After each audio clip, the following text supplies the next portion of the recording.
நான் மேற்கொள்ளும் சபதத்தையும் கவனமாய் கேளுங்கள். சாதனனின் உடலிலிருந்து பெருகி வரும் செங்குருதியை அள்ளி அவிழ்ந்த என் கூந்தலில் தடவாதவரை பிரித்த என் கூந்தலை என்றும் நான் அள்ளி முடியே.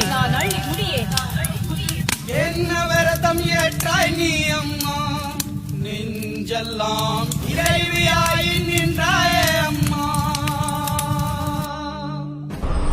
ஏனெனில் நிகழும் பாரத போரானது தனது இறுதி கட்டத்தை நெருங்கிவிட்டது.